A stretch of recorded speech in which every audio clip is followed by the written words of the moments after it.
Okay મયુર start. નમસ્કાર મિત્રો. બંધારણના આ ત્રીજા લેક્ચરમાં હું આપ સર્વેનું હાર્દિક સ્વાગત કરું છું. આપણે ગયા લેક્ચરમાં 1858 ભારતીય સરકાર અધિનિયમ 1858 થી લઈ અને ભારતીય સ્વતંત્રતા અધિનિયમ 1947 સુધી જોયું હતું. તો એનું કેટલું ક્વિક રિવિઝન આપણે કરી લઈએ કે 1858માં ભારત સરકાર અધિનિયમ આવે છે. ઈસ્ટ ઇન્ડિયા કંપનીનું પતન થાય છે અને બ્રિટિશ સરકાર શાસન કરે છે. અને જે ભારતના જે ગવર્નર જનરલ હતા એ વાઇસરોય તરીકે ઓળખાય છે. ત્યારબાદ 1861નો કાયદો આવે છે ભારત પરિષદ અધિનિયમ, જેમાં 3 ભારતીયોને બિનસત્તાવાર સભ્યપદ મળે છે, જેમાં પટિયાલાના રાજા હતા, બંગાળના રાજા હતા અને સર દિનકર રાવ હતા. ત્યારબાદ 1892નો કાયદો આવે છે ભારત પરિષદ અધિનિયમ 1892, જેમાં પ્રથમ ચૂંટણીનું કાર્ય ઉમેરાય છે અને એમાં પણ સભ્યોનો વધારો થાય છે.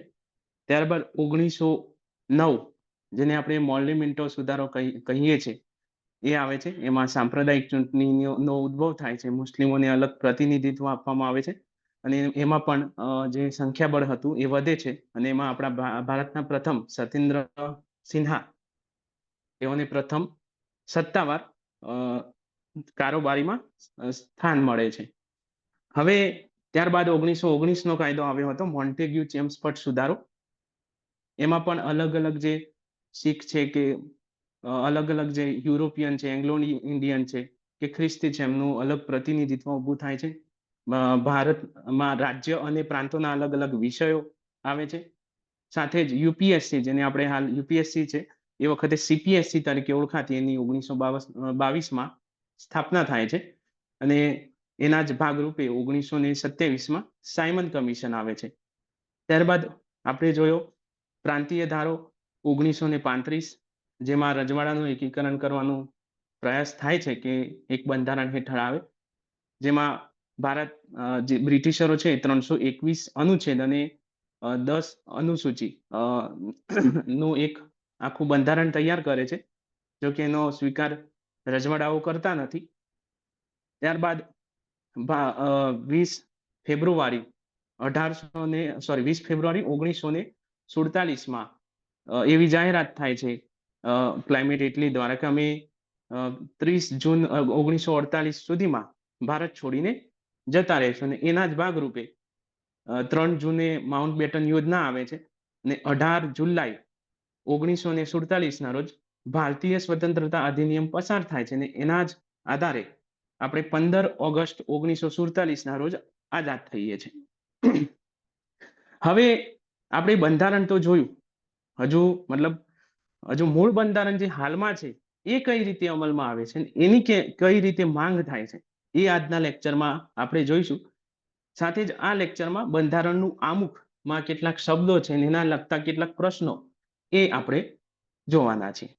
આજનો આ લેક્ચર એવો છે કે એમાં ઘણા બધા પ્રશ્નો બને છે અને કહેવાય કે બંધારણની મૂળ શરૂઆત હવે થાય છે. જે પહેલા હતું એની પૂર્વ ભૂમિકા હતી. તો સાલ છે 1895ની. ત્યારે બાળ ગંગાધર ટિળક, તેને લોકમાન્ય ટિળક તરીકે પણ ઓળખાય છે, એક વિધાયક લાવે છે, એક પ્રકારનું બિલ કયો કે જે કહેવાય, જેને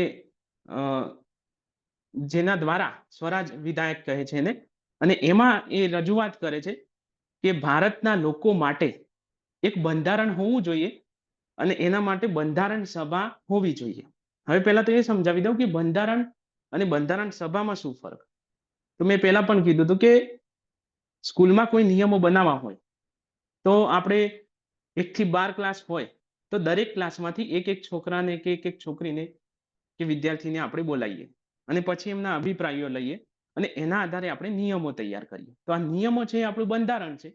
અને જે પેલા આપણે દરેક ક્લાસમાંથી જે વિદ્યાર્થીઓ બોલાવ્યા છે આપણે, એ બંધારણ સભા છે.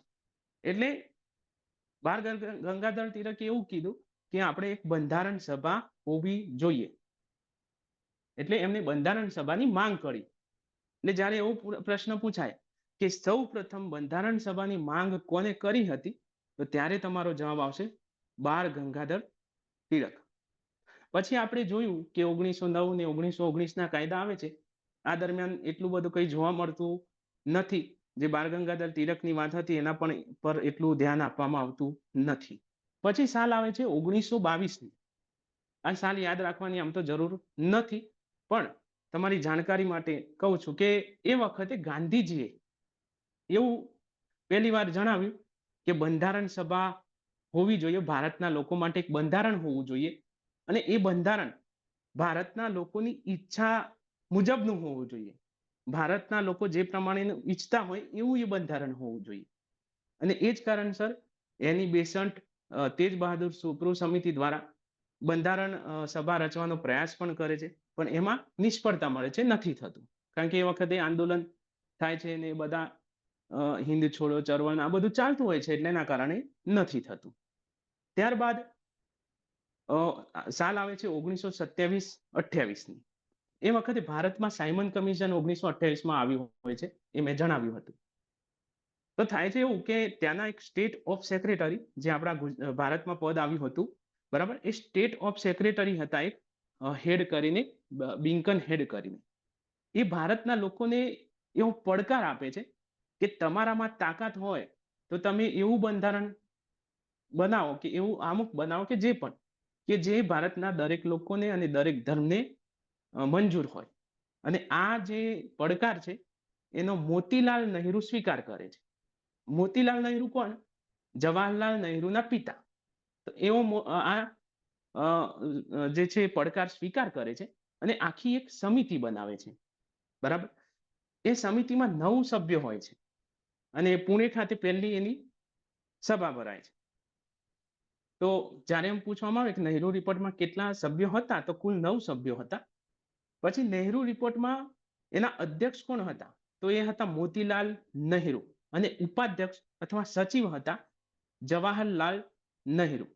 તો કુલ 9 સભ્યો, એમાંથી એક જવાહરલાલ નહેરુ જે સચિવ હતા, બીજા હતા મોતીલાલ નહેરુ જે અધ્યક્ષ હતા નહેરુ રિપોર્ટના, અને અન્ય 7 સભ્યોમાંથી 2 સભ્યો મુસલમાન હતા. પણ જ્યારે એમ પૂછવામાં આવે કે નહેરુ રિપોર્ટમાં કુલ 9 સભ્યોમાંથી કેટલા સભ્યો મુસલમાન હતા, ત્યારે જવાબ આવશે 2 સભ્યો. હવે આ નહેરુ રિપોર્ટ લખનઉ ખાતે 28 ઓગસ્ટ 1928ના રોજ રજૂ થાય છે, અને એને જ આપણે ભારતના બંધારણની બ્લુ પ્રિન્ટ તરીકે ઓળખીએ છીએ. એટલે તમને પૂછવામાં આવે કે બંધારણની બ્લુ પ્રિન્ટ તરીકે કોને ઓળખવામાં આવે છે, ત્યારે જવાબ આવશે નહેરુ રિપોર્ટ. પછી એમ પૂછાય કે ભારતના બંધારણની બ્લુ પ્રિન્ટ ક્યારે રજૂ થઈ હતી, કારણ કે બ્લુ પ્રિન્ટ એટલે નહેરુ રિપોર્ટ. તો એનો જવાબ આવશે 28 ઓગસ્ટ 1928. 28 ઓગસ્ટ યાદ રહેતો ના રહેતો વાંધો નહીં, પણ 1928 યાદ રહેવું જોઈએ. પણ આનો પણ અંગ્રેજો અસ્વીકાર કરી દે છે, એને પણ સ્વીકારતા નથી.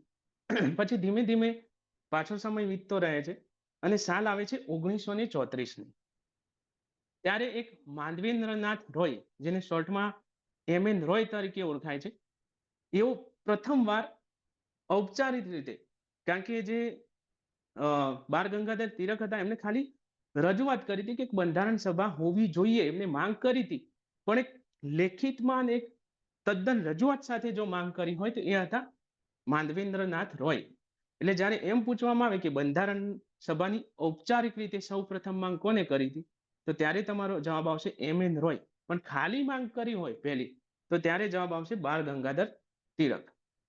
તો 1934માં માધવેન્દ્રનાથ રોય, આ સાલ પણ બહુ મહત્વની છે, પૂછાઈ શકે છે.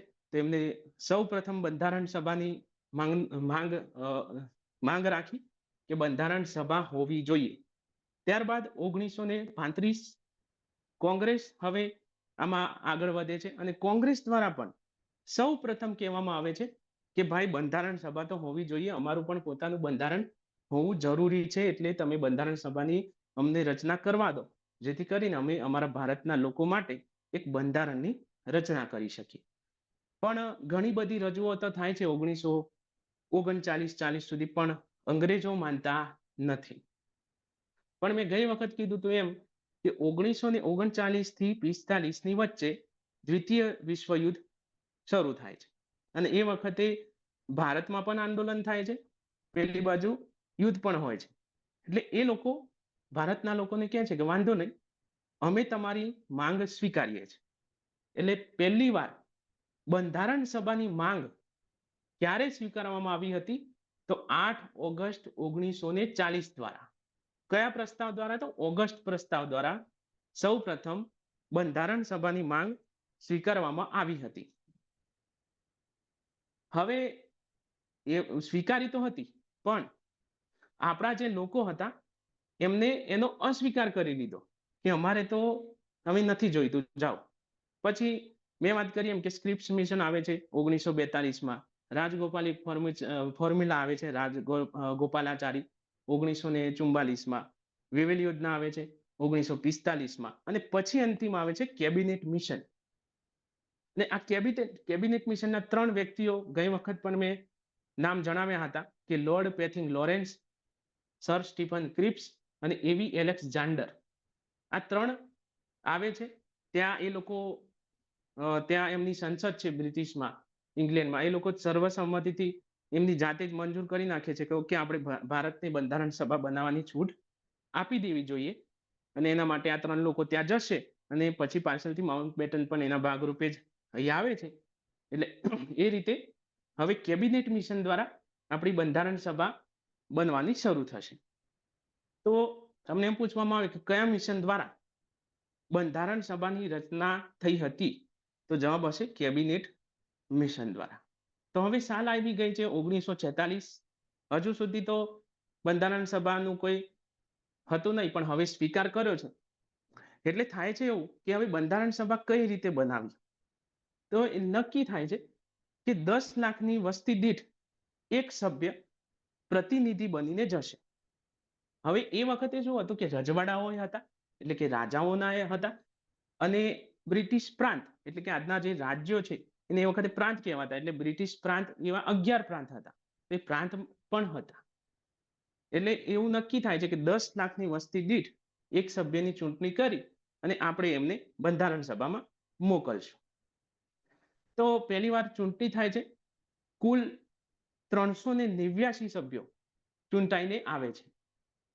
હવે આ પ્રશ્ન બહુ ઇમ્પોર્ટન્ટ બની જાય છે કે બંધારણ સભામાં ભાગલા પહેલા કેટલા સભ્યો હતા? તો 389. પછી એમાં એમ પૂછવામાં આવે કે ભાગલા પહેલા બંધારણ સભામાં બ્રિટિશ પ્રાંતના કુલ કેટલા સભ્યો હતા? તો એ હતા 296. જ્યારે રજવાડાના હતા 93. એમ કુલ મળીને થાય 389. 296 પ્લસ 93 93, એટલે થાય 389. કારણ કે રજવાડાઓની ચૂંટણી નથી, જે 93 એમના રજવાડાઓ હતા એમની ચૂંટણી નથી, એ લોકો રાજાઓ હતા. એ રાજાઓ કોઈ બી એક વ્યક્તિને ત્યાંથી મોકલી દેવાના હતા કે ભાઈ તમે અમારા પ્રતિનિધિ બની અને બંધારણ સભામાં જાઓ અને જે પણ સલાહ સૂચન હોય એ તમે કરજો. તો આ રીતે 389 નું એક આખું સંગઠન તૈયાર થઈ જાય છે. હવે એમાં 296 જે હતા બ્રિટિશ પ્રાંતના, એમાં પણ 4 જે હતા ને એ કમિશનર વિસ્તારના હતા. કમિશનર વિસ્તાર એટલે આજનો કેન્દ્ર શાસિત પ્રદેશ જેવું તમે એક સમજી દો કે એમાં 4 કમિશનર વિસ્તારના હતા, જ્યારે 292 એ પ્રાંતના હતા. પણ ટોટલ એમ પૂછવામાં આવે કે બ્રિટિશ પ્રાંતના ત્યારે 296, કમિશનર પ્રાંતના 4, બરાબર. તો આમ વધે 292 અને કુલ ટોટલ 389. એમાં રજવાડા 3. હવે આ બધું તૈયાર થઈ જાય છે. હવે એ ભાગલા તો પડે છે, પાછળથી હું એની સંખ્યા કહીશ તમને. ઘણા લોકો એની સાથે જ કહી દે છે, પણ હું પાછળથી કહીશ કે હવે આ વસ્તુ થઈ. બંધારણ સભા માટે સભ્ય ચૂંટાઈને આવી ગયા. હવે શું થાય છે? બેઠકનો દિવસ આવી જાય છે. એટલે પહેલો પ્રશ્ન પૂછવામાં આવે કે બંધારણ સભાની સૌ પ્રથમ બેઠક ક્યાં યોજાઈ હતી? તો એ દિલ્હી યોજાઈ હતી, બરાબર. બીજો પ્રશ્ન, બંધારણ સભાની સૌ પ્રથમ બેઠક ક્યારે યોજાઈ હતી? આ તારીખ બહુ મહત્વની છે. તો એ છે 9 ડિસેમ્બર 1946, બરાબર. 9 ડિસેમ્બર 1946 ના રોજ બંધારણ સભાની સૌ પ્રથમ બેઠક યોજાઈ હતી. પછી એક દિવસ રજા રહી અને બીજી બેઠક યોજાઈ 11 ડિસેમ્બર 1946. પછી પાછો એક દિવસ રજા અને પછી ત્રીજી બેઠક યોજાઈ 13 ડિસેમ્બર 1946. તો આ 3 બેઠકો મેન છે. 9 ડિસેમ્બર, 11 ડિસેમ્બર અને 13 ડિસેમ્બર. આમ 3 બેઠકો યોજાય છે, કારણ કે બંધારણ બનાવવાનું હોય એટલે સ્વાભાવિકપણે બેઠક મળે ત્યારે કંઈક ચર્ચા થાય ને પછી આગળ કંઈક નિર્ણય લેવાય. બરાબર? તો આ રીતે 3 બેઠકો યોજાય છે. હવે આમાં કેટલાક પ્રશ્નો વારંવાર આવતા હોય છે. જેમ આ 3 બેઠકો છે, આમાંથી જ પ્રશ્ન પૂછાય છે કે સૌ પ્રથમ બંધારણ સભાના કાર્યકારી અધ્યક્ષ કોણ હતા? તો ત્યારે તમારો જવાબ થશે સચિદાનંદ સિન્હા. હવે કાર્યકારી અધ્યક્ષ એટલે શું? તો જ્યારે કોઈ મીટિંગ હોય, હવે હાલ બંધારણમાં એવો નિયમ છે કે પ્રથમ ચૂંટણી ચૂંટાય અને બધા સભ્યો હોય એટલે એમાં કોઈક મોનિટર તો હોવો જોઈએ કે જે બધો સંચાલન કરી શકે. તે કોને રાખવું? તો એ જે 389 સભ્યો હોય એમાંથી જે સૌથી મોટો હોય એ કાર્યકારી સભ્ય તરીકે કાર્ય કરે. તો એ વખતે હતા સચિદાનંદ સિન્હા. એટલે એમને પ્રથમ કાર્યકારી અધ્યક્ષ બનાવવામાં આવે છે. એટલે બંધારણ સભાના પ્રથમ કાર્યકારી અધ્યક્ષ થયા સચિદાનંદ સિન્હા. પછી થાય છે એવું કે એક 9 ડિસેમ્બરે તો કંઈ થતું નથી, આટલું જ કાર્ય થાય છે. હવે એક કાર્યકારી અધ્યક્ષ બનાવાય, પણ હવે એક ચૂંટાયેલા અધ્યક્ષ બનાવવા પડશે. કારણ કે કાર્યકારી અધ્યક્ષનું કાર્ય જ્યાર સુધી ચૂંટાયેલા સભ્ય ના આવે ત્યાર સુધીનું હોય. કારણ કે આ 389 માંથી કોઈ બી એક સભ્ય એ લોકોએ લાવવો પડશે કે જે ચૂંટાયેલો હોય. તો હવે 11 ડિસેમ્બરે જે બેઠક થાય છે એમાં આ ચૂંટણી થાય છે.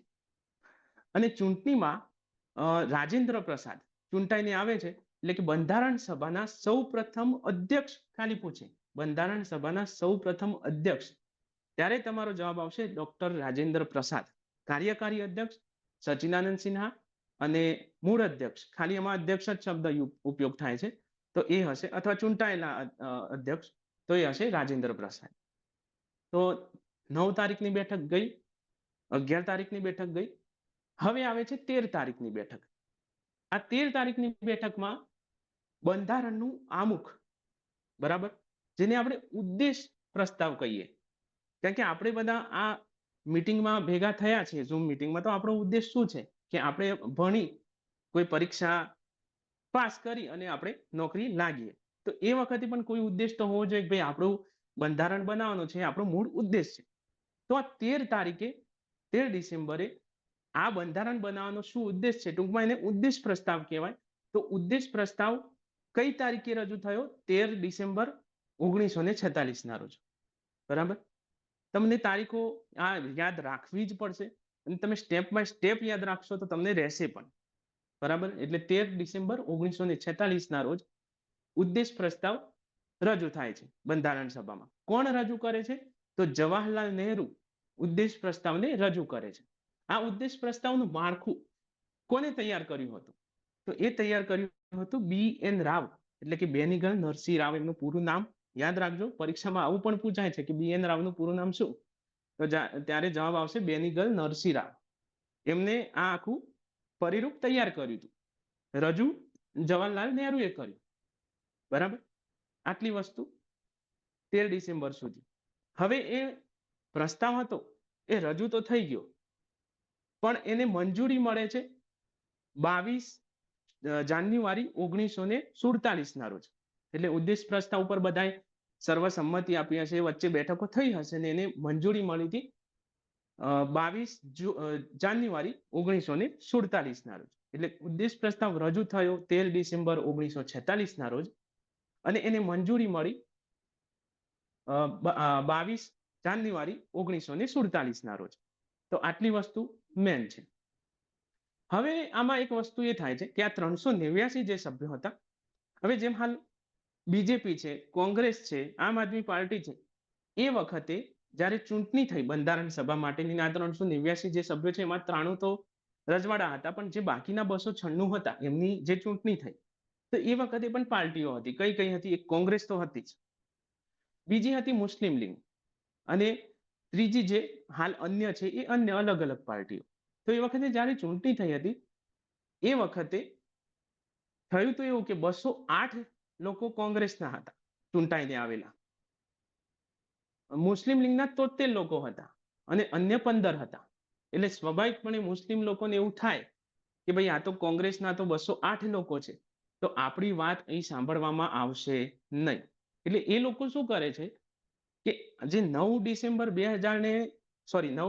1946 ના રોજ જે બેઠક યોજાઈ હતી પહેલી બંધારણની, એનો જ વિરોધ કરે છે, એમાં આવતા જ નથી.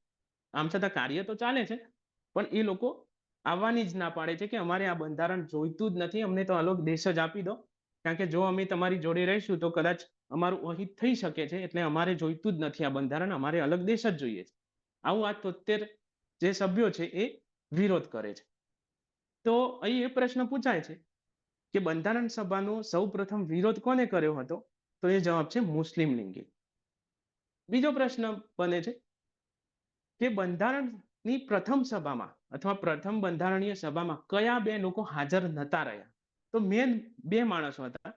એક તો મહાત્મા ગાંધીજી અને બીજા મોહમ્મદ અલી જીન્ના. જેમ આપણા ગાંધીજી હતા ભારતના, એમ પાકિસ્તાનના હતા મોહમ્મદ અલી જીન્ના. તો આ બંને જે મેન લોકો હતા એ લોકો હાજર નતા. શું કામ નતા રહ્યા? કારણ કે જો મુસ્લિમ લીગે તો વિરોધ કર્યો હતો કે ભાઈ અમે તો આવશું નહીં, એટલે સ્વાભાવિકપણે મોહમ્મદ અલી જીન્ના એમનું પોતાનું જ હિત ઈચ્છવાના, એટલે એ આવ્યા નતા. અને મહાત્મા ગાંધી પોતે બંધારણ સભાના સભ્ય નહોતા, એટલે એ પણ એ વખતે હાજર નહોતા. એટલે આ બે લોકો એવા હતા જે હાજર નહોતા, એટલે આ વારંવાર પૂછાય. બીજો પ્રશ્ન એ બને કે બંધારણ સભાનું સભ્યપદ જાતે છોડી દેનાર, એટલે એમને સ્વૈચ્છિક છોડી દીધું હતું. એવા કયા બે લોકો છે? તો એ છે જયપ્રકાશ નારાયણ, જેને શોર્ટમાં આપણે ઓળખીએ છીએ જેપી નારાયણ, અને બીજા છે તેજ બહાદુર સુપ્રુ. આ બે જે સભ્યો છે એમને સ્વૈચ્છિક રીતે સભ્યપદ છોડી દીધું હતું કે અમારે બંધારણ સભાનું સભ્યપદ જોઈતું નથી. તો આ પ્રશ્નો મેન છે. હવે બીજા એક વસ્તુ કે જ્યારે 9 ડિસેમ્બર 1946 ના રોજ આ સભા ભરાઈ, એમાં પ્રથમ વક્તા કોણ હતા? તારીખ નહીં પૂછાય, તારીખ પૂછાય પણ ખરી, પણ મૂળ આમ જ પૂછાય છે કે બંધારણ સભાના પ્રથમ વક્તા કોણ હતા?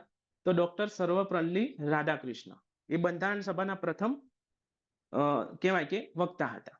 હવે ફરીથી રિપીટ કરું છું કે બંધારણ સભાના પ્રથમ કાર્યકારી અધ્યક્ષ જે હતા એ સચ્ચિદાનંદ સિન્હા હતા. મૂળ જે ચૂંટાયેલા અધ્યક્ષ હતા એ રાજેન્દ્ર પ્રસાદ હતા. બરાબર. કાર્યકારી હવે પ્રથમ વક્તા હતા એ ડોક્ટર સર્વપલ્લી રાધાકૃષ્ણ હતા. હવે જે રીતે અધ્યક્ષ હતા એ રીતે ઉપાધ્યક્ષ પણ હતા. તો એમાં જે ઉપાધ્યક્ષ હતા એ હતા એચ.સી. મુખર્જી, હરીન્દ્રનાથ મુખર્જી, એ બંધારણ સભાના ઉપાધ્યક્ષ હતા. અને બીજા ઉપાધ્યક્ષ જ્યારે પૂછવામાં આવે છે ત્યારે એક આવે છે વીટી આયનકર, એવું નામ છે એમનું, એ પણ બીજા અધ્યક્ષ તરીકે હતા. એટલે એ વખતે બે અધ્યક્ષ હતા. મૂળ એચ.સી. મુખર્જી એટલે કે હરીન્દ્રનાથ મુખર્જી, અને બીજા છે એમનું નામ છે વીટી આયનકર. તો આ બે જે હતા એ ઉપાધ્યક્ષ હતા. બંધારણ સભાના સલાહકાર કોણ હતા? તો એ હતા બી.એન. રાવ, બેનીગલ નરસિંહ રાવ, જેમને ઉદ્દેશ પ્રસ્તાવનું માળખું તૈયાર કર્યું હતું. તો એ જે હતા એ બંધારણ સભાના સલાહકાર હતા. બરાબર. પછી બીજો એક પ્રશ્ન પૂછાય કે બંધારણ સભાના સચિવ કોણ હતા? તો અહીં કારણ કે મેં ઘણી જગ્યાએ વાંચ્યું છે, મને બે જવાબ મળ્યા છે, પણ મોસ્ટ ઓફ એચ.પી.આર. આય્યનકરનું નામ સામે આવે છે અને બીજા નંબરમાં કનૈયાલાલ મુનશી. બરાબર છે. તો આ બંનેમાંથી ઓપ્શન જે હોય તમારે ટીક કરી દેવાનું, એચ.બી.આર. આય્યનકર અને કનૈયાલાલ મુનશી. બરાબર છે. બંનેમાં મને કન્ફ્યુઝ છે કારણ કે બધી જગ્યાએ અલગ અલગ મળે છે, પણ મોસ્ટ ઓફ એચ.બી.આર. આય્યનકર એ બંધારણ સભાના સચિવ માનવામાં આવે છે. તો આટલી વસ્તુ એમાં મુખ્ય હતી. હવે આપણે ભાગલા પડ્યા એના પહેલાના સભ્યો જે હતા 389. તો આ 389માં 30 સભ્યો અનુસૂચિત જાતિના હતા. બરાબર છે. 30 સભ્યો એ અનુસૂચિત જાતિના હતા. આ 389માં 15 જે હતા એ મહિલા સભ્યો હતા. પૂછાય છે કે બંધારણ સભામાં કેટલા મહિલા સભ્યો હતા? તો એ હતા 15. હવે આમાં મેન વસ્તુ એ છે કે આ 15 સભ્યોમાં એકમાત્ર ગુજરાતી મહિલા કોણ હતા? તો ત્યારે આવશે હંસાબેન મહેતા. જીવરાજ મહેતા જે આપણા હતા એમના ધર્મપત્ની હંસાબેન મહેતા તેઓ બંધારણ સભામાં એકમાત્ર મતલબ ગુજરાતી મહિલા હતા સભ્ય, અને એ 15 જે મહિલા સભ્યો હતા એના અધ્યક્ષ પણ હતા. પછી આમાં એક મુસ્લિમ સભ્ય હતા, મહિલા મુસ્લિમ સભ્ય 15 માંથી, એ હતા બેગમ એજાજ રસૂલ, કે જેઓ મુસ્લિમ સભ્ય હતા. બરાબર છે. આ જેટલી પણ લાઈનો હું બોલું છું એ બધા એક એક લાઈનના પ્રશ્નો બને છે, એ ધ્યાન રાખજો. કારણ કે આટલી બધી વસ્તુ મારાથી પણ પાછળ રિપીટ થાય ના થાય, કારણ કે હું એકદમ કોઈ જોયા વગર ભણાવું છું, એટલે સ્વાભાવિકપણે કઈ વસ્તુ છૂટી પણ જાય. બરાબર. એટલે એક એક વસ્તુ તમે જ્યારે પણ યુટ્યુબ પર આવે ને રિપીટ થાય એટલે તમે સાંભળી લેજો, કારણ કે આટલી બધી વસ્તુ હું રિપીટ કરવા જઈશ તો પછી તમે પણ કન્ફ્યુઝ થજો, હું પણ કન્ફ્યુઝ થઈ જઈશ. તો જે 15 મહિલા સભ્યો હતા, 30 અનામત જે અનુસૂચિત જાતિના સભ્યો હતા. બરાબર. હવે એમાં અમુક એવું પૂછાય છે કે આ 379 સભ્યોમાં એંગ્લો ઇન્ડિયન સભ્ય તરીકે કોણ હતું? તો હતા ફ્રેન્ક એન્થની. પછી એવું પૂછાય છે પારસીય, આમાં પારસી સભ્ય કોણ હતા? તો એ હતા HP મોદી. બરાબર છે. આટલી વસ્તુ મેન પૂછાય છે. હવે બીજી વસ્તુ કે 389 સભ્યોમાંથી સૌથી વધુ કયા રાજ્યના રજવાડાઓ હતા, અથવા કયા પ્રાંતના રજવાડાઓ હતા? તો એ હતું મૈસૂર પ્રાંત. બરાબર છે. જે રજવાડાઓ હતું મૈસૂર, એમાંથી કુલ 7 રજવાડાઓ એ લોકોએ મોકલ્યા હતા 389માં. અને એ જ રીતે બ્રિટિશ પ્રાંતમાંથી કયા રાજ્યના સૌથી વધુ પ્રતિનિધિત્વ હતા? તો હાલ પણ જેમ ઉત્તર પ્રદેશ છે, એ વખત પણ ઉત્તર પ્રદેશના 55 સભ્યો હતા 389માંથી. તો આટલી વસ્તુ મેન તમારે યાદ રાખવાની છે 9 ડિસેમ્બરથી લઈ અને ભાગલા ના પડે ત્યાર સુધી. એમાંથી આટલી વસ્તુ ખાસ પૂછાય છે. બરાબર. હવે જેમ જેમ સમય જાય છે એમ પછી ભાગલા પડે છે, કારણ કે વિરોધ તો થાય છે. હવે ભાગલા પછી ફરીથી એક પ્રકારનું કહેવાય કે આખું પરિરૂપ ઊભું થાય છે, અને જે 389 સભ્યો હતા એમાંથી હવે થઈ જાય છે 299 સભ્યો. બરાબર.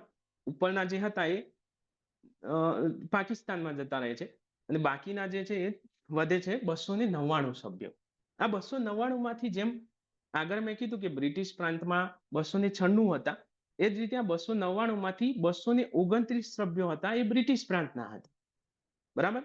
જ્યારે 70 રજવાડાઓ હતા, તો એમ કુલ મળીને 299 ની આપણી બીજી ભાગલા પછીની બંધારણ સભા તૈયાર થાય છે. આમાં પણ વસ્તુ તો એની જ રહે છે, જે અધ્યક્ષ હતા એ રાજેન્દ્ર પ્રસાદ જ રહેશે, એમાં કઈ બદલાવ નહીં થાય. બરાબર. તો હવે આપણી બંધારણ સભા તૈયાર થઈ ગઈ છે. ફરીથી 299નું આખું પરિરૂપ બની ગયું છે. હવે એમનું કાર્ય નિરંતર ચાલુ થઈ જાય છે કે ભાઈ હવે બંધારણ કઈ રીતે બનાવવું, શું શું કરવું. હવે કારણ કે 1947માં અંગ્રેજો હતા એ ભારત છોડીને જતા રહે છે. 15 ઓગસ્ટ 1947માં જે છે એ જતા રહે છે. તો હવે દેશ તો ચલાવવો પડે, તો એના માટે એક સંસદ હોવી જોઈએ. તો એ વખતે આ જે બંધારણ સભા છે એ બે ભૂમિકા ભજવતી, એક બંધારણ સભાની અને બીજી છે ધારાકીય સભાની, જેને સંસદ પણ કહેવાય, જે કેવું હોય, જે કાયદા બનાવવાનું કામ કરે એ. તો એ ધારાકીય ટૂંકમાં આ જે બંધારણ સભા છે એ બેવડી ભૂમિકા ભજવતી.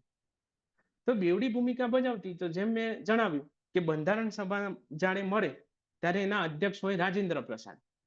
પણ જ્યારે એ ધારાકીય તરીકે મળે ત્યારે એના પ્રથમ સભ્ય હતા, અધ્યક્ષ હતા ગણેશ વાસુદેવ માળવાનકર.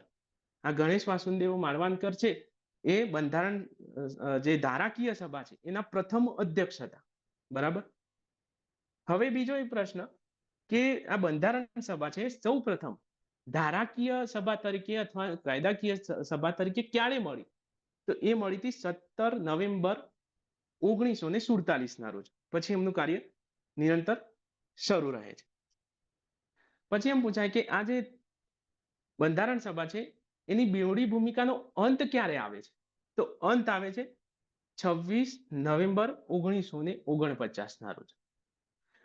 હવે જે વસ્તુ છે મેન છે કે આપણું જે બંધારણ છે આ વચ્ચે અલગ અલગ બેઠકો થાય છે. એમાં એક બીજી એક બેઠક આપણે યાદ રાખવાની છે, 22 જુલાઈ 1947ની બેઠક, જેમાં આપણો ધ્વજ છે હાલ એ સ્વીકારવામાં આવે છે. બરાબર. એટલે આપણો ધ્વજ છે ક્યારે સ્વીકારવામાં આવે છે? તો 22 જુલાઈ 1947 ના રોજ. બરાબર.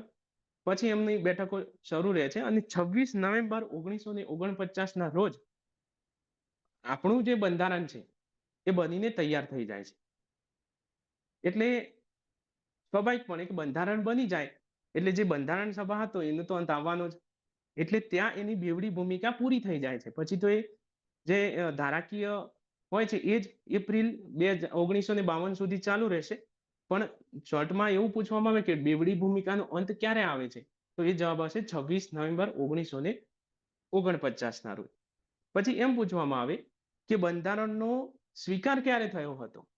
ભારતીય બંધારણનો સ્વીકાર ક્યારે કરવામાં આવ્યો હતો? ત્યારે પણ તમારો જવાબ આવશે 26 નવેમ્બર 1949 ના રોજ. બંધારણ મંજૂર ક્યારે થયું હતું? ત્યારે પણ તમારો આવશે જવાબ 26 નવેમ્બર 1949 ના રોજ. આમાં કન્ફ્યુઝ થવાનું નથી. બંધારણ બની ગયું છે 26 નવેમ્બર 1949 ના રોજ, હજુ એનો અમલ નથી થયો. નિયમો બની ગયા પણ એનો અમલ હજુ થયો નથી. એના માટે એક તારીખ નક્કી કરવામાં આવે છે અને એ તારીખ હોય છે 26 જાન્યુઆરી 1950. આપણે જેને ગણતંત્ર દિવસ અથવા તો પ્રજાસત્તાક દિવસ તરીકે ઉજવીએ છીએ. તો એ દિવસથી આપણા જે બંધારણનો છે એ અમલ થાય છે અથવા લાગુ થાય છે. એટલે જ્યારે એમ પૂછવામાં આવે કે બંધારણ ક્યારથી લાગુ થયું અથવા ક્યારથી અમલ થયો, તો ત્યારે તમારો જવાબ આવવો જોઈએ 26 જાન્યુઆરી 1950. એના સિવાય જો પૂછાય કે ક્યારે મંજૂર થયું, સ્વીકારવામાં ક્યારે આવ્યું, તો એ ત્યારે તમારો જવાબ આવશે અથવા બનીને ક્યારે તૈયાર થયું, તો એ જવાબ આવશે 26 નવેમ્બર 1949. એટલે જ આપણે એ દિવસને બંધારણીય દિવસ તરીકે પણ ઓળખીએ છીએ અને કાયદા દિવસ પણ ઓળખીએ છીએ. હવે બંધારણ 26 જાન્યુઆરી 1950 ના દિવસે જ કેમ લાગુ કરવામાં આવ્યું? કેમ એટલી રાહ જોવામાં આવી? તો એનું પણ એક કારણ છે. 1929 માં એક અધિવેશન ભરાયું હતું. એમાં નક્કી થયું હતું કે 26 જાન્યુઆરી 1930 થી આપણે સ્વતંત્ર દિવસ ઉજવશું. બરાબર. એ વખતે જવાહરલાલ નહેરુ એ બધાએ લાહોર અધિવેશનમાં નક્કી કર્યું હતું કે 26 જાન્યુઆરી 1930માં આપણે સ્વતંત્ર દિવસ ઉજવશું. ભલે આપણે સ્વતંત્રતા નહોતા થયા છતાં પણ. અને એમને 26 જાન્યુઆરી 1930માં રાવી નદીના કિનારે સ્વતંત્રતા ઉજવી પણ હતી. એ વખતે આપણો ધ્વજ તો હતો જ, નતો એવું નતું, પણ એની ડિઝાઇન અલગ હતી. હાલ જે ધ્વજ છે એ રાષ્ટ્રીય ધ્વજ તરીકે 22 જુલાઈ 1947 ના રોજ આવ્યો, પણ એના પહેલા એ ધ્વજ તો હતો જ.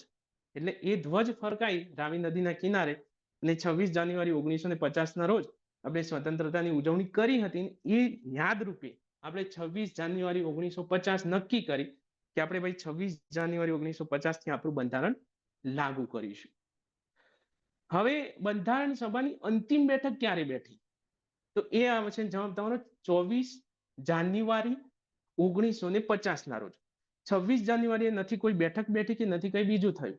માત્ર ને માત્ર એટલું જ થયું કે બંધારણ લાગુ કર્યું. પણ આપણી અંતિમ જે બંધારણની બેઠક છે 24 જાન્યુઆરી 1950 ના રોજ બેઠી હતી. હવે આ 24 જાન્યુઆરી 1950માં જે બેઠક થઈ એમાં પણ કેટલાક કાર્યો થયા હતા. જેમ કે આ બંધારણ બન્યું હતું, બરાબર. એ બંધારણ જે બન્યું એના ઉપર બધા જે સભ્યો હતા 299, પણ એમાંથી અમુક અવસાન પામ્યા હતા અને એમ કરીને 284 જેટલા સભ્યો વધ્યા હતા. તો એ બંધારણ બનાવ્યું એના પર સંમતિ તો જોઈએ. તો સંમતિ તો આપી દીધી એ લોકોએ 26 નવેમ્બર 1949માં, પણ જે લેખિત બંધારણ હતું જે મૂળ, એના ઉપર જે સહીઓ થઈ ને 24 જાન્યુઆરી 1950 ના રોજ થઈ. એટલે બંધારણ ઉપર કુલ કેટલા સભ્યોની સાઈન છે? તો ત્યારે તમારો જવાબ આવશે 284. બંધારણના ઉપર પ્રથમ સાઈન કોની છે? તો આમ તો જુઓ, હાલ જોઈએ ને, પ્રથમ સાઈન છે રાજેન્દ્ર પ્રસાદની અને બંધારણ ઉપર અંતિમ સાઈન કોની છે? તો એ છે ફિરોઝ ગાંધી.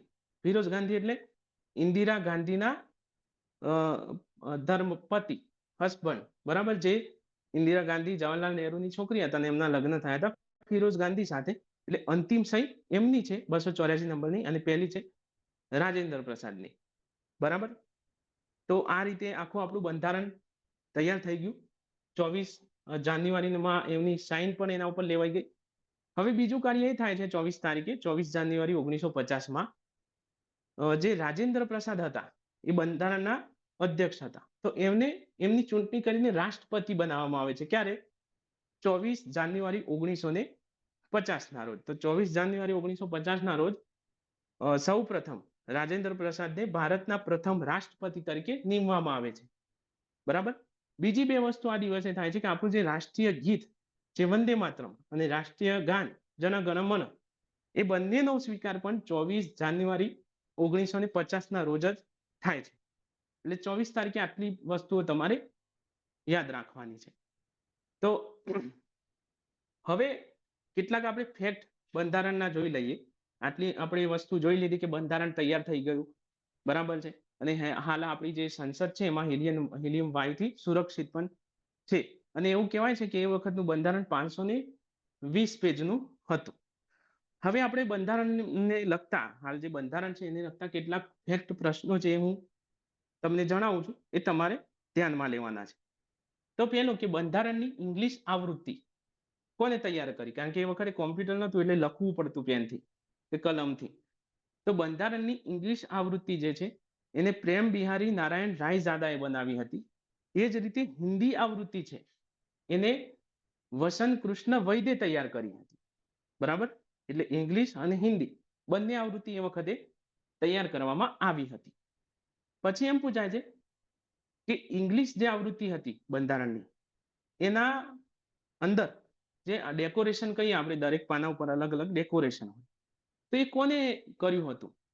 તો એનો જવાબ છે કે એ શાંતિ નિકેતન વિદ્યાલયના વિદ્યાર્થીઓ હતા. બે વિદ્યાર્થીઓ હતા અને એમાં મેન હતા નંદલાલ બોઝ અને બીજા હતા રામ મનોહર સિંહા. તો આ બંને મળી અને ઇંગ્લિશ જે બંધારણ હતું એની ડિઝાઇન તૈયાર કરી હતી. એ જ રીતે હિન્દી બંધારણની ડિઝાઇન જે છે એ તૈયાર કરી હતી નંદલાલ બોઝે. એમાં રામ મનોહર સિંહાએ ભાગ નતો ભજવ્યો. ઓનલી ફોર નંદલાલ બોઝે જ ખાલી એ તૈયાર કરી હતી. એ જ રીતે ભારતના બંધારણનું આમુખ છે. આમુખ વિશે આપણે જોઈએ પાછળથી, પણ આમુખ એટલે જે ઉદ્દેશ પ્રસ્તાવ હતો એ જ પાછળથી આમુખ બને છે. તો આમુખ ઉપર જે ડિઝાઇન કરી છે એ કોને કરી છે? તો એ ડિઝાઇન કરી છે રામ મનોહર સિંહાએ. બરાબર. તો આટલા પ્રશ્નો મેન છે કે બંધારણની ઇંગ્લિશ આવૃત્તિ પ્રેમ બિહારી નારાયણ રાયજાદા, હિન્દી આવૃત્તિ વસંત કૃષ્ણ વૈદ, એ જ રીતે ઇંગ્લિશની સજાવટ કરી છે નંદલાલ બોઝ અને રામ મનોહર સિંહા, હિન્દીની સજાવટ કરી છે નંદલાલ બોઝ, અને જે આમુખ છે ઇંગ્લિશ અને ગુજરાતી બંનેનું આમુખ એટલે તમે પિક્ચરનું ટ્રેલર સમજી શકો કે આખી, કારણ કે મોટી પુસ્તક હોય પણ એ આખા પુસ્તકમાં શું કહેવા માંગે છે નાનો સાર એક પેજમાં આપી દે એને અમુક કહેવાય. તો આમુખનું જે ડિઝાઇન છે એ તૈયાર કરી હતી રામ મનોહર સિંહાએ. બરાબર. હવે આપણે વાત કરીએ આમુખની. બંધારણ તૈયાર થઈ ગયું છે. હવે આમુખને લગતા કેટલાક પ્રશ્નો પૂછાય છે. તો આ આમુખ જે શબ્દ છે ક્યાંથી લેવામાં આવ્યો અથવા આમુખ કયા દેશમાંથી લેવામાં આવ્યું? મતલબ આમુખ તો આપણું જ છે પણ એની જે રીત છે ને અમેરિકામાંથી લેવામાં આવી. અને આમુખની જે ભાષા છે કે કઈ રીતે લખવું એ ઓસ્ટ્રેલિયા દેશમાંથી લાવ્યા હતા. બરાબર. એટલે આમુખ થયું 13 ડિસેમ્બર 1946 ના રોજ જવાહરલાલ નહેરુએ જે ઉદ્દેશ પ્રસ્તાવ રજૂ કર્યો તો એ પાછળથી જ આમુખ બની જાય છે. એટલે એને કહેવાય આમુખ. આમુખમાં સૌ પ્રથમ સુધારો કયા બંધારણીય સુધારા દ્વારા કરવામાં આવેલો? તો એ છે 42મો બંધારણીય સુધારો 1976 દ્વારા. હવે તમને પાછું એમ થતું હશે કે આ સુધારો વળી શું આવ્યું? તો જેમ જેમ કોઈ સુધારો થાય, આપણે કોઈ બી પુસ્તકમાં સુધારો કરીએ તો એમને નંબર આપીએ કે ભાઈ આ પહેલો સુધારો, આ બીજો સુધારો. એમ બંધારણમાં પણ સુધારા થાય તો એના નંબર હોય કે આ 42મો સુધારો, આ એમ એકથી છેક અત્યારે લગભગ 106 કે 7 સુધી પહોંચ્યું છે. તેમાં જે બંધારણના આમુખમાં સૌ પ્રથમ જે સુધારો થયો, સૌ પ્રથમ એટલે એક જ સુધારો થયો છે અત્યાર સુધી, એ છે 42મો બંધારણીય સુધારો 1976, જેના દ્વારા 3 શબ્દો બંધારણના આમુખમાં ઉમેરવામાં આવ્યા. કયા કયા 3 શબ્દો? સમાજવાદ, બિનસાંપ્રદાયિકતા અને અખંડિતતા. આ 3 શબ્દો 1976માં 42મા બંધારણીય સુધારા દ્વારા આમુખમાં ઉમેરવામાં આવ્યા હતા. આના પર ઘણા બધા પ્રશ્નો પૂછાય છે. કે 42માં બંધારણીય સુધારા દ્વારા નીચેનામાંથી કયો શબ્દ નહોતો અથવા કયો શબ્દ હતો, 1942 પછી કયા શબ્દો ઉમેરવામાં આવ્યા, બરાબર? આ રીતે પૂછાય છે. એટલે આ 3 શબ્દો, બિનસાંપ્રદાયિકતા, સમાજવાદ અને અખંડિતતા, આ 3 શબ્દો છે એ 42માં બંધારણીય સુધારા દ્વારા બંધારણમાં એના આમુખમાં એડ થયા. પછી બીજી વસ્તુ એમ પૂછાય કે આમુખ છે, આમુખમાં અલગ અલગ શબ્દોનો ઉલ્લેખ થયો છે, જેમ કે સાર્વભૌમ, અમે ભારતના લોકો સાર્વભૌમ સમાજવાદી, એમ કરીને આખી આપણી પ્રસ્તાવના છે, બરાબર છે? તે પ્રસ્તાવના જે છે એ પ્રસ્તાવનાનો એમાં અમુક શબ્દો છે, જેમ કે સાર્વભૌમ. તો સાર્વભૌમ એટલે શું? કે આપણો દેશ છે એ જાતે જ નિર્ણય લેવામાં સક્ષમ છે. આપણે કોઈ બીજા દેશની નીચે નથી દબાયેલા કે ભાઈ અમે આ કરવું છે તો કરીએ, એવું નથી. એટલે એને સાર્વભૌમ કહેવાય. સમાજવાદ એટલે આપણે બધા સમાજની, બધા વર્ગના લોકોને સાથે લઈને ચાલીએ છીએ. બિનસાંપ્રદાયિક એટલે આપણો ધર્મ, આપણો જે બંધારણ છે બધા ધર્મને માન્યતા આપે છે, એવું નથી કોઈ એક ધર્મ પ્રત્યે આપણો ભારત દેશ છે એ લાગુ છે, એટલે એને કહેવાય બિનસાંપ્રદાયિક, બરાબર છે? હવે ભારત જે આપણું આમુખ છે એમાં 3 પ્રકારના ન્યાયની વાત કરેલી છે. તો એમ પ્રશ્ન પૂછાય કે ભારતીય બંધારણની પ્રસ્તાવનામાં કયા 3 પ્રકારના ન્યાયની વાત થઈ છે, અથવા કેટલા ન્યાયની વાત થઈ છે, અથવા કયા ન્યાયની વાત નથી કરવામાં આવી? તો તમને 3 ન્યાય ખબર હોવા જોઈએ. એક છે આર્થિક ન્યાય, બીજો સામાજિક ન્યાય અને ત્રીજો રાજકીય ન્યાય. તો બંધારણના પ્રસ્તાવનામાં આ 3 ન્યાયની વાત કરેલી છે. એક આર્થિક એટલે ભારતના લોકોને સમાન આવક, બરાબર? એવું છે નહીં જોકે, પણ એવી વાત કરી છે. પછી સામાજિક ન્યાય, બરાબર, એટલે સમાજ રીતે સમાનતા. અને રાજકીય ન્યાય, આ 3 ન્યાયની વાત કરી છે. એ જ રીતે ભારતીય બંધારણમાં 5 પ્રકારની સ્વતંત્રતાની વાત કરેલી છે. બંધારણમાં તો છે જ, પણ પ્રસ્તાવનામાં 5 પ્રકારની છે. કયા કયા? એક વિચારની સ્વતંત્રતા, બીજી અભિવ્યક્તિ, તમે જે હોય અભિવ્યક્ત કરી શકો એની સ્વતંત્રતા, ત્રીજી વિશ્વાસ અથવા તો માન્યતાની સ્વતંત્રતા, ચોથી છે ધર્મની સ્વતંત્રતા, આપણે કોઈ પણ ધર્મ અપનાવી શકીએ એની સ્વતંત્રતા, અને 5મી છે ઉપાસના અથવા આરાધના અથવા જે પણ કહો એની સ્વતંત્રતા. આપણે જેને ચાહીએ એની આરાધના કરી શકીએ છીએ, જેમાં ચાહીએ એમાં શ્રદ્ધા રાખી શકીએ છીએ, એની સ્વતંત્રતા. તો આ 5 પ્રકારની સ્વતંત્રતા આપેલી છે. પછી આમાં આ જ રીતે છે એ 2 સમાનતાઓ આપેલી છે. જેમ ન્યાય અને સ્વતંત્રતાની વાત થઈ, એમ 2 સ્વતંત્રતાઓ છે. કઈ કઈ સ્વતંત્રતા એ પણ જોઈ લઈએ. તો એક છે અવસર અને તકની સમાનતા, અને બીજી છે દરજ્જો અથવા પ્રતિષ્ઠાની સમાનતા. તો આ 2 પ્રકારની સમાનતાઓની વાત થયેલી છે. તો આ વાત થઈ આપણા પ્રસ્તાવના એટલે કે આપણા આમુખની. હવે બંધારણ સભામાં આપણે ભણ્યું એમાં એક વસ્તુ મારાથી સ્કીપ થઈ છે, અને એ છે સમિતિઓ. કારણ કે બંધારણ સભા જે વખતે કામ કરતી હતી, જેમ અત્યારે અલગ અલગ મંત્રાલય છે, એ વખતે અલગ અલગ 22 સમિતિઓની રચના કરી હતી. એટલે એવું પૂછવામાં આવે કે બંધારણ સભામાં કુલ કેટલી સમિતિ હતી? તો ત્યારે તમારો જવાબ આવશે 22 સમિતિ. એમાં મુખ્ય જે સમિતિ હતી એ સમિતિ છે ખરડા સમિતિ. ખરડા સમિતિને આપણે પ્રારૂપ સમિતિ પણ કહીએ, ખરડા સમિતિ પણ કહીએ, ને ડ્રાફ્ટિંગ સમિતિ પણ કહેવાય. અલગ અલગ નામથી એને ઓળખવામાં આવે છે. ખરડા સમિતિ, પ્રારૂપ સમિતિ, ડ્રાફ્ટિંગ સમિતિ કે મુસદ્દા સમિતિ. તો આ એક સમિતિ હતી. તો એ સમિતિના મુખ્ય અધ્યક્ષ કોણ હતા? તો એ હતા બાબા સાહેબ આંબેડકર. આ સમિતિનું મુખ્ય કાર્ય આખું બંધારણ તૈયાર કરવાનું હતું. એટલે જ આપણે બંધારણના પિતા તરીકે બાબા સાહેબ આંબેડકરને ઓળખીએ છીએ, બરાબર? તો બાબા સાહેબ આંબેડકર એ પ્રારૂપ સમિતિના અધ્યક્ષ હતા. હવે આ પ્રારૂપ સમિતિમાં કુલ 7 સભ્યો હતા, અને આ 7 યાદ રાખવાના છે. તો કયા કયા હતા એ હું તમને નામ બોલું છું. પહેલા છે બાબા સાહેબ આંબેડકર, બીજા છે એન ગોપાલ સ્વામી આયનકર, ત્રીજા છે અલાદીન કૃષ્ણ સ્વામી આયનકર અથવા અય્યર, ચોથા છે મોહમ્મદ સૈયદ રસુલ, 5મા છે એમ ગોપાલ રાય, જે ડીએન મિત્તલના સ્થાને આવ્યા હતા, કારણ કે એમને છોડી દીધું હતું, એટલે એમ ગોપાલ રાય પાછળથી આવ્યા હતા. ત્યારબાદ ટીટી કૃષ્ણચારી, જે ડીપી ખેતાના સ્થાને આવ્યા હતા, કારણ કે ડીપી ખેતા જે હતા એમનું મૃત્યુ થયું હતું, એટલે એમની જગ્યાએ જે છે ટીટી કૃષ્ણચારી આવ્યા હતા, અને સાતમા નંબરના છે કનૈયાલાલ મુનશી. તો આ 7 સભ્યો થયા. ફરીથી બોલું છું: બાબા સાહેબ આંબેડકર, એન ગોપાલાસ્વામી અય્યંકર, અલાદીન કૃષ્ણ સ્વામી અય્યર, સૈયદ મોહમ્મદ રસૂલ, ત્યારબાદ ટીટી કૃષ્ણચારી, એમ ગોપાલરાય અને કનૈયાલાલ મુનશી. આ 7 સભ્યોની આ ખરડા સમિતિ બનેલી હતી, જેમાં એકમાત્ર ગુજરાતી સભ્ય હતા કનૈયાલાલ મુનશી.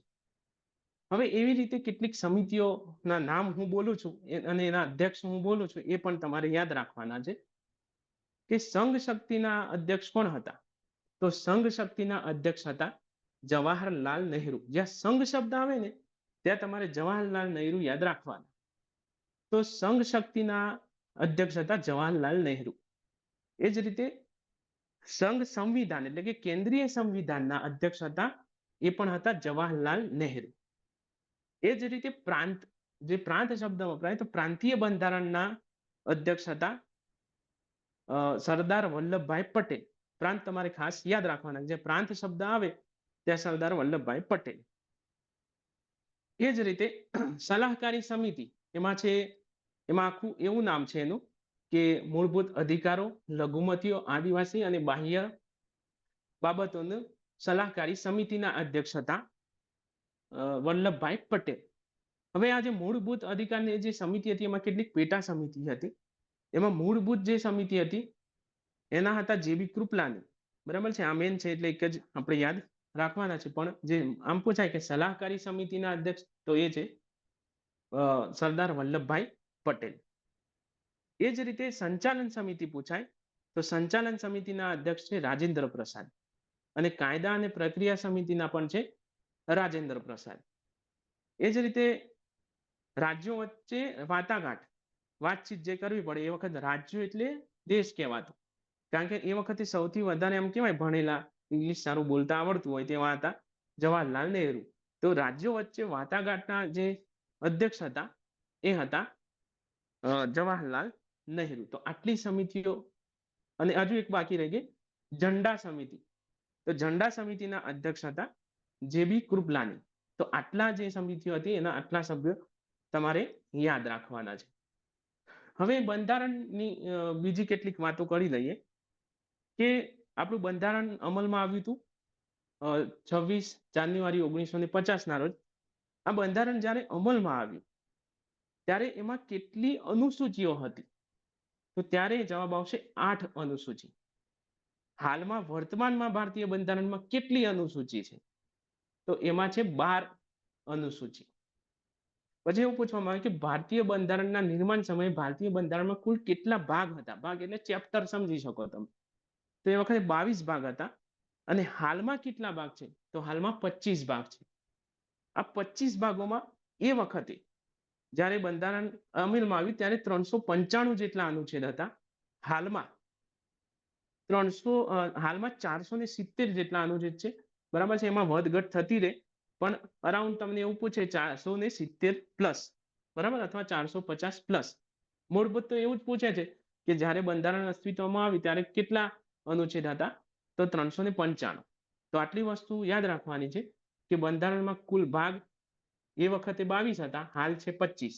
અનુસૂચિઓ એ વખતે હતી 8, હાલ છે 12. અને અનુચ્છેદ એ વખતે હતા 395, હાલ છે 370 પ્લસ. બરાબર. હવે એમાં કેટલાક મુદ્દા આપણે પાછળથી પણ જોઈશું, હાલ કેટલીક તમને જણાવી દઉં કે જેમ કે બંધારણમાં હાલ જે ભાગ છે 25, તો પાછળથી 4 જોડવામાં આવ્યા, એટલે આમ 22 ને 4 થાય 26, પણ એક ભાગ જે છે એ રદ પણ કરવામાં આવ્યો હતો. અને જે બંધારણનો 7મો જે ભાગ છે ને એ રદ કરવામાં આવ્યો હતો. એક 7મા બંધારણીય સુધારા 1956 દ્વારા બંધારણનો 7મો ભાગ રદ કરવામાં આવ્યો હતો. સિમ્પલ છે, 7મો બંધારણીય સુધારો 7મો ભાગ 1956 દ્વારા રદ કરવામાં આવ્યો હતો. એ જ રીતે જોડવામાં આવ્યા હતા એનું પણ હું જણાવી દઉં કે બંધારણનો ભાગ 4A અને 14A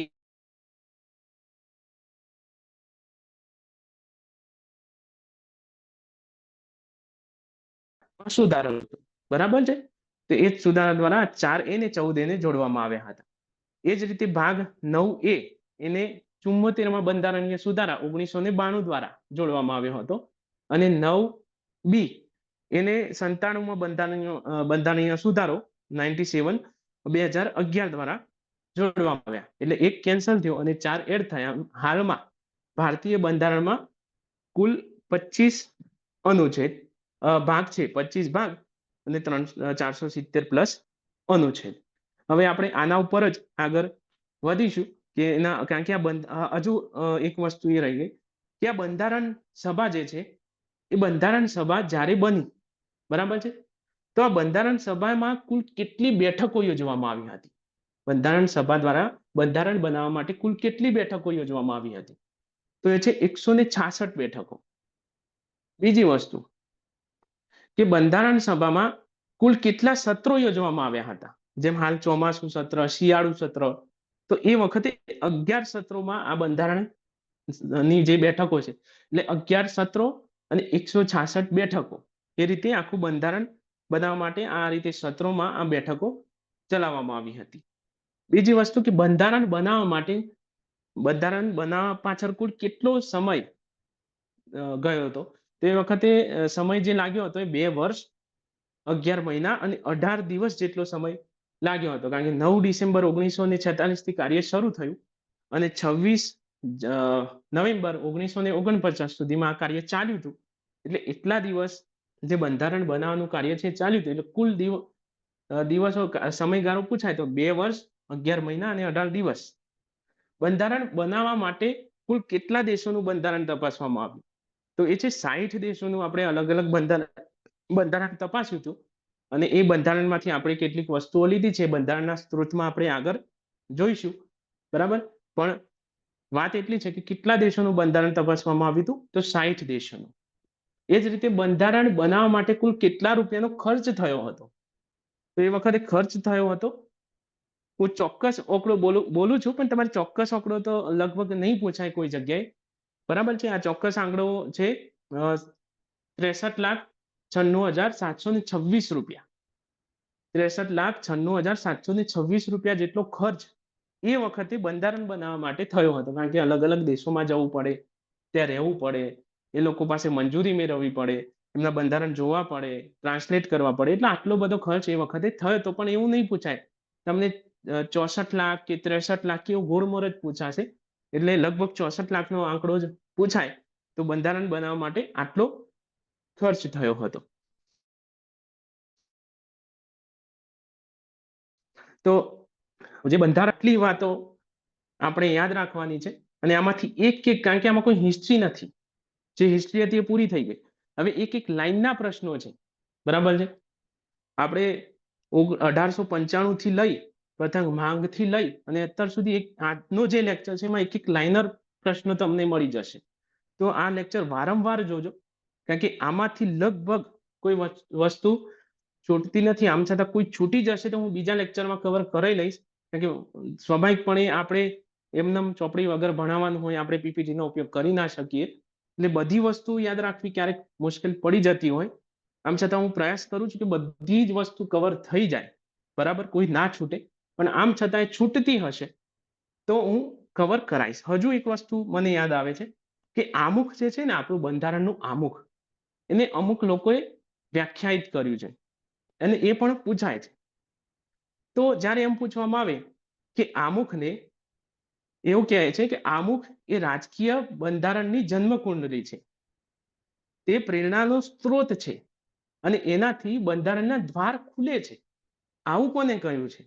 તમારે કુંડળી મેન વસ્તુ યાદ રાખવાની. આખું વાક્ય છે આ.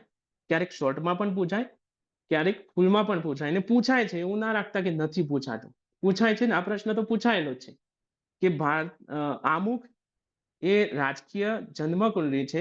આમુખ એ રાજકીય બંધારણની જન્મકુંડળી છે. તેનાથી તે પ્રેરણાનો સ્ત્રોત છે અને તેનાથી બંધારણના દ્વાર ખુલે છે. એવું કોને કહ્યું હતું? તો એવું કહ્યું હતું કનૈયાલાલ મુનશીએ, કમા મુનશીએ. એ જ રીતે બંધારણના આમુખને પરિચય પત્ર કે ઓળખપત્ર તરીકે કોણ ઓળખાવે છે? તો એ છે N.K. પાલખીવાલા. એવું કહે છે કે બંધારણ છે એ બંધારણ છે ને આપણું એ એક ઓળખપત્ર છે. બરાબર?